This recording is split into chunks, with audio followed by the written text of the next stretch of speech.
Hi, welcome to NK cooking. Today recipe అండి అరటికాయ పొడి. ఇలాగా అరటికాయలు పండిపోయినాయి కదండి. ఈ అరటికాయ పండిపోయిన అరటికాయతో ఇలా నేను ముక్కలు కోసుకొని నీటిలో వేసుకున్నానండి, వాటర్లోని. దీనికి కావలసిన పౌడర్లు ఇది పౌడర్ కండి. కొంచెం టేబుల్ స్పూన్ ధనియాలు, కొంచెం జీలకర్ర, మినపప్పు, శనగపప్పు, ఎండుమిర్చి, కొంచెం ఇంగువ అండి. ఇవన్నీ వేపుకోవాలండి. ఇప్పుడు అరటికాయ ముక్కలు ఇలా కొంచెం బాండీ పెట్టి కొంచెం నూనె వేసుకొని ఇలాగా కొంచెం మగ్గనిచ్చుకోవాలండి కొంచెం నూనెలోని.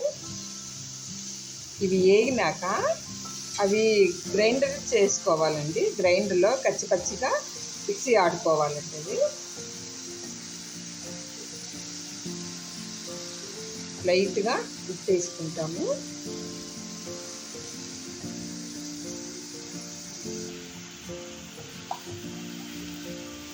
ఇది కొంచెం లైట్గా ఉప్పు వేసుకుంటామండి. అది ఇలాగా కలుపుకొని కొంచెం అరటికాయ ముక్కలు ఫ్రై అయ్యే వరకు అంటే మగ్గ పెట్టుకోవాలండి. దాని మీద ప్లేట్ పెట్టుకుంటే కొంచెం ఫ్రై అవుతాయండి అవి. ఇలా వేపుకోవాలండి అవి మెత్తగా. ఇవి వేపుకున్నాక ఇవి మిక్సీలో వేసుకోవాలండి. తర్వాత ఈ అరటికాయ ముక్కలు కూడా మిక్సీలోని కచ్చిపచ్చిగా వేసుకోవాలండి.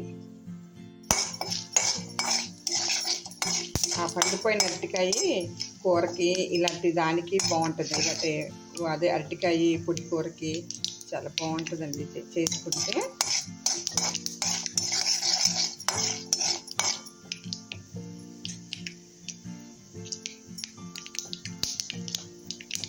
ఇప్పుడు ఇవి కూడా మిక్సీలో పట్టుకొని పౌడర్ చేసుకోవాలండి. ఇవి 2 తెల్లుల్లిపాయ రెబ్బలు,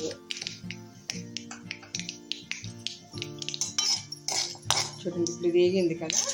దీంట్లోనే 2 ఉల్లిపాయలు, పచ్చిమిర్చి వేసుకున్నాం. ఇది అలా వేస్తూ ఉంటుంది.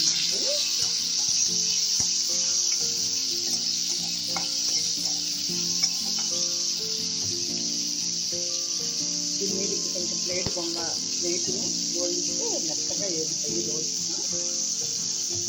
చూడండి మిక్సీలో వేసుకున్నాక ఇలా ఉంటుందండి పౌడర్ అండి. ఇది మిక్సీలో వేసుకున్నాక ఇలాగ కూర చేసుకోవాలండి, బాగుంటుందండి.